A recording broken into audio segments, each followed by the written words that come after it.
Qatada anasema man lam ya'rif al-ikhtilaf lam yashumma anfuhu al-fiqh, yule ambaye hajui ikhtilaf za maulama katika fiqh basi hawezi kuwa ni mwenye kujinasibisha na watu ambao wanajua fiqh. وقال هشام الرازي من لم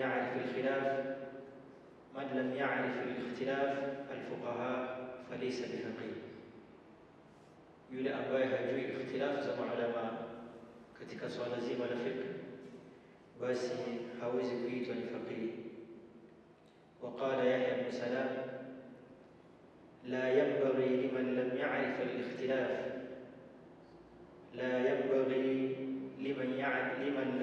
الاختلاف أن يفتي، haiwezi kuwa kwa yule ambaye hajui ikhtilafu ulama katika masala yote, hawezi kuwa ni mwenye kutoa fatwa. قال الإمام الشافعي رحمه الله ولا يكون لأحد أن يقيس في الفقه حتى أن يكون عالما بما مضى قبله من السنن وأقوال السلف وإجماع الناس واختلافهم ولسان العرب. Imam Shafi'i anasema haikuwa kwa mtu ambaye anajitahidi katika fiqh mpaka awe na ilmu na sunna ya wale waliopita na katika aqwalu salaf wa ijma'ihim wa ikhtilafihim, yani kwa ufupi haiwi ni mtu mwenye ilmu isipokuwa anajua ikhtilafu ulama kwa wale maulama wanne. Mwingine akasema ajsaru an-nasi 'ala al-futya aqalluhum 'ilman bi ikhtilafi al-ulama wa amsaku an-nasi 'ala al-futya a'lamuhum bi ikhtilafi al-ulama.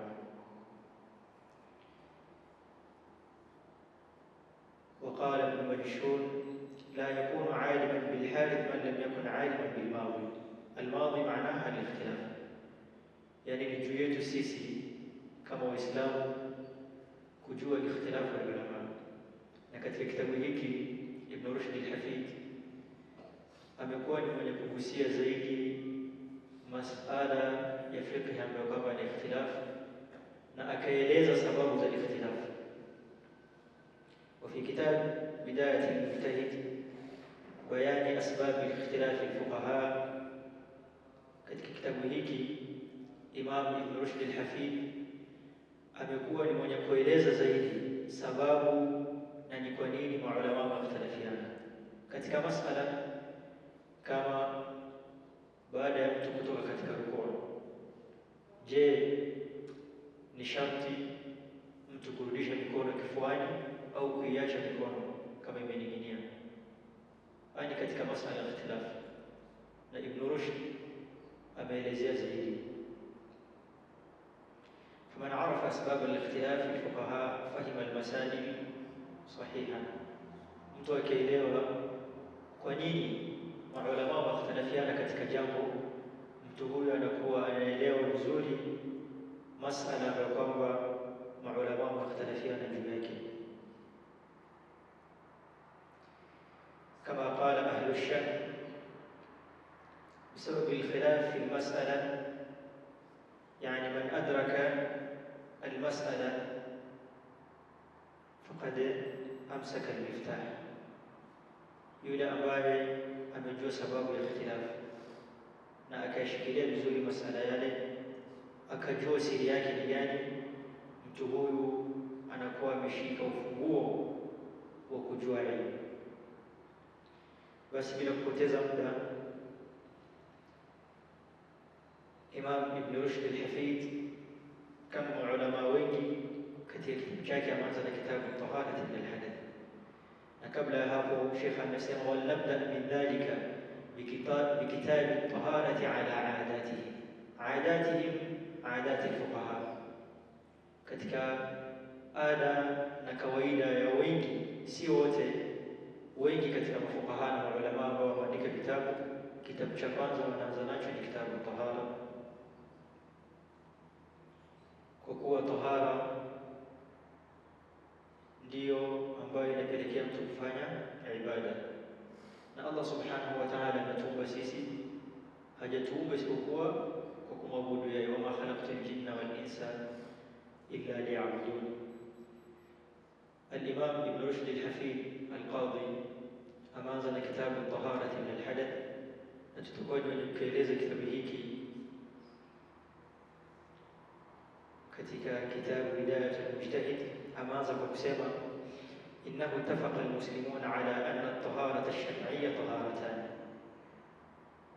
wamewafikiana, wamekubaliana Waislamu kwamba tahara ya kisheria, tahara ya Kiislamu, tahara iliyo katika dini yetu ni tahara aina mbili: taharatu min al-hadath wa taharatu min al-khabath. واتفقوا على أن الطهارة من الحدث ثلاثة أصناف. katika hivyo vigawanyo viwili, taharatu min al-hadath wa taharatu min al-khabath, wakakubaliana pia Waislamu kwamba taharatu min al-hadath imegawanyika katika vigawanyo vitatu: udhuun, kwa kutawadha, wa ghaslun, na mtu kuoga, wa badalan minhuma wa huwa tayammum. Na kama mtu itakuwa ni ngumu kwake kutawadha kwa zile sababu tulizopewa katika vitabu au kuoga, basi badala yake mtu atafanya tayammum. فلنبدأ من ذلك بالقول الوضوء. بس تتانزا بين هذه تاتو تتانزا الوضوء. بسم الله الرحمن الرحيم وصلى الله على سيدنا محمد. كتاب الوضوء. باب ya kwanza katika kitabu الوضوء itakuwa fi dalili ala wujubiha, dalili katika kitabu na sunna za Mtume Muhammad sallallahu alayhi wasallam katika kuwajibishwa kwa wudu. Ni dalili zipi katika Qur'an na ni dalili zipi katika ahadithi Rasul zimewajibisha mtu kufanya wudu? Wa ala man tajib, na wudu ni wajibu juu ya nani, ni lazima juu ya nani? Wa mata tajib, na wudu ni wakati gani ni lazima mtu kufanya wudu? Huo ni mlango wa kwanza, albabu alawwal fi dalili ala wujubiha, katika dalili za kuwajibishwa wudu. Wa ala man tajib, na wudu ni juu ya nani, ni wajibu kwa nani? Wa mata tajib, na ni wakati gani wudu ni lazima mtu kufanya? Huo ni mlango wa kwanza. Mlango wa pili fi ma'rifati af'aliha, katika kujua af'al za wudu, mtu anatawadha vipi? Albabu thalith fi ma'rifati ma bihi tuf'al wa huwa al-ma', katika kujua ni maji aina gani mtu anatumia katika kutawadha, kama maji yanapatikana. Albabu rabi' fi ma'rifati nawaqidha, katika kujua vile ambavyo vinatengua wudu, ambavyo vinavunja wudu, ni mambo yapi yanavunja wudu. Huo ni mlango wa nne. Mlango wa tano na mwisho fi ma'rifati al-ashya' allati tuf'alu min ajliha wa huwa tayammum, yani fi ma'rifati al-ashya' allati tuf'alu min ajliha, ni mambo yapi ambayo kwamba mtu anatawadha juu yake. Mojawapo ni sala, na tutajua zaidi ndani ya kitabu. Albabu alawwal, na kwa leo tutasoma mlango wa kwanza pekee yake, dalili wujubi alwudu. Ni dalili ipi katika kitabu cha Allah subhanahu wa ta'ala na hadithi za Mtume Muhammad sallallahu alaihi wasallam zinawajibisha mtu kufanya wudu? Inakuwa ni lazima mtu kufanya wudu. Je, utatumia dalili ipi?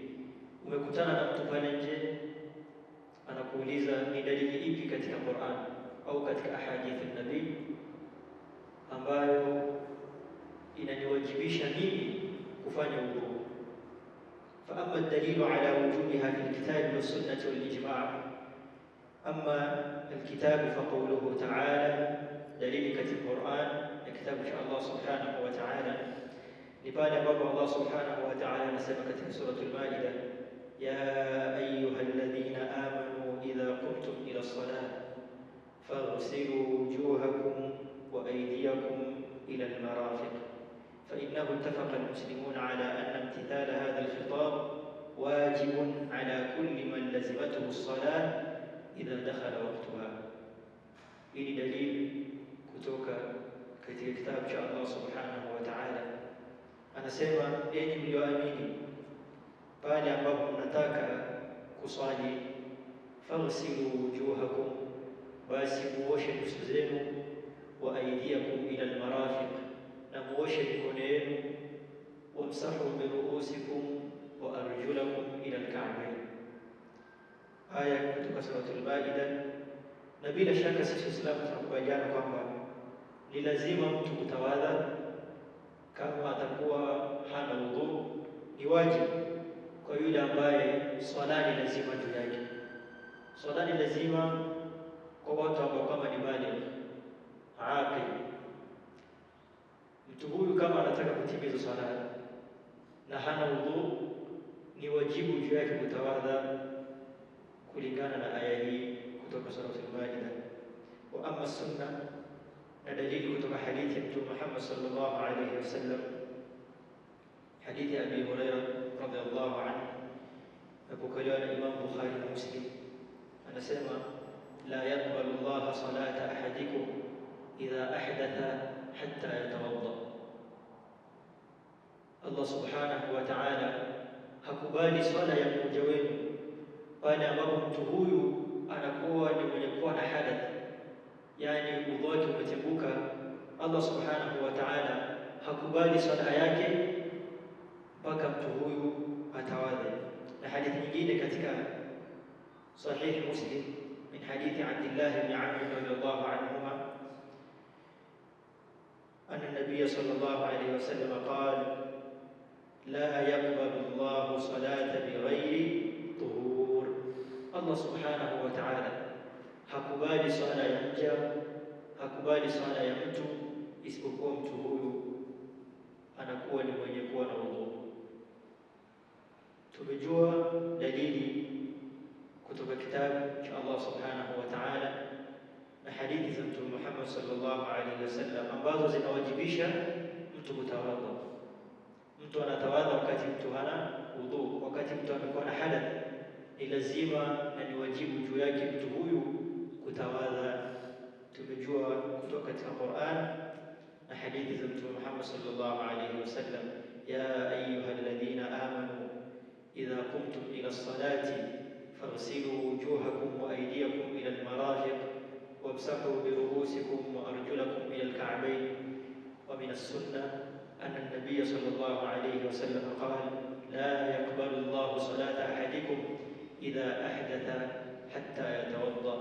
Wa qawluhu sallallahu alayhi wa sallam, la yaqbalu Allahu salatan bighayri tuhur. Wa amma al-ijma', na katika ijma' ya ulama, فإنه لم ينقل عن أحد من المسلمين في ذلك خلاف. hakuna khilaf. Wakati tunaanza kitabu tumesema kwamba Imam Ibn Rushd amejikita zaidi katika khilafu ulama, na katika masala haya mtu kuchukua udhu, لم ينقل عن أحد من المسلمين في ذلك خلاف، ولو كان هناك خلاف لنقل العادات. haijanukuliwa kutoka kwa imamu yote katika mafukaha wote kwamba kuna khilaf ya mtu kuchukua udhu.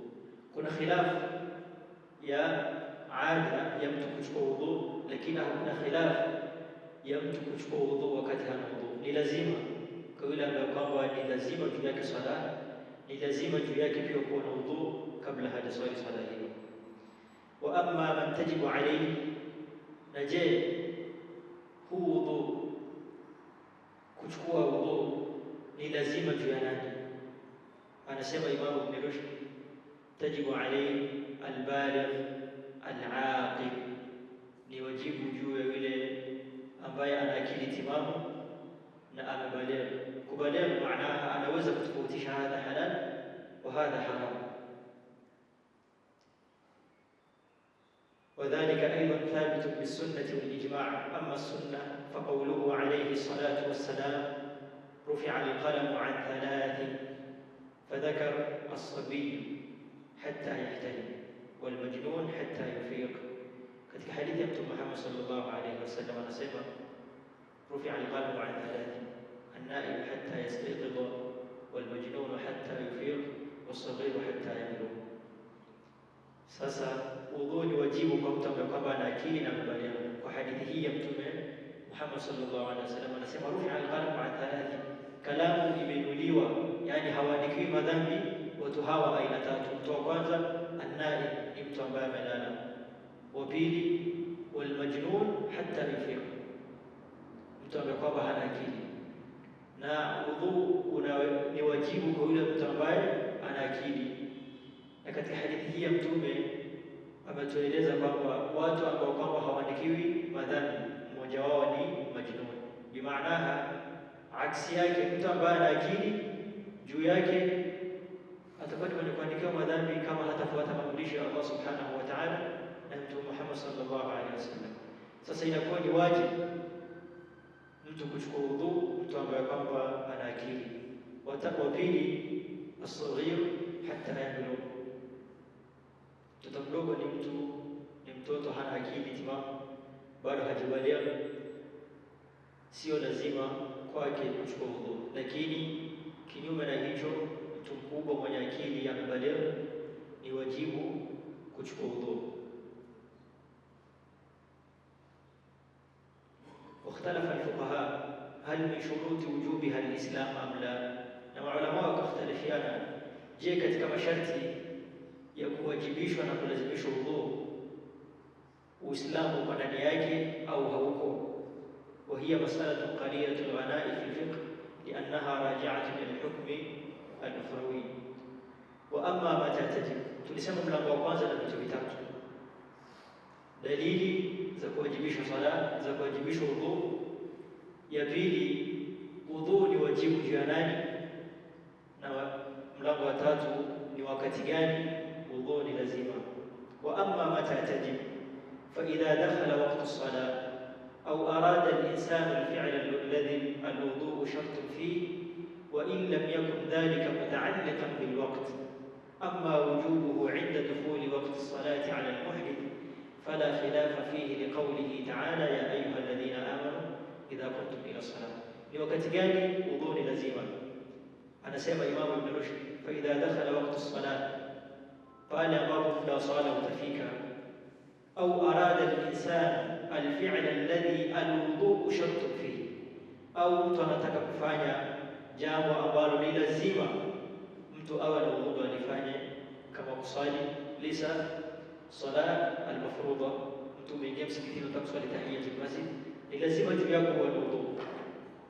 Unataka kushika Qur'an, ni wajibu juu yako uwe na udhu. Anasema Imam Ibn Rushd, fa idha dakhala waqtu as-salah, utakapoingia wakati wa swala, au arada al-insan al-fi'l alladhi al-wudu' shartun fihi, au mtu akataka kufanya jambo lolote ambalo ni lazima uwe na udhu kabla hujalifanya, wa in lam yakun dhalika muta'alliqan bil waqt, hata kama jambo hilo halijashikamana na wakati.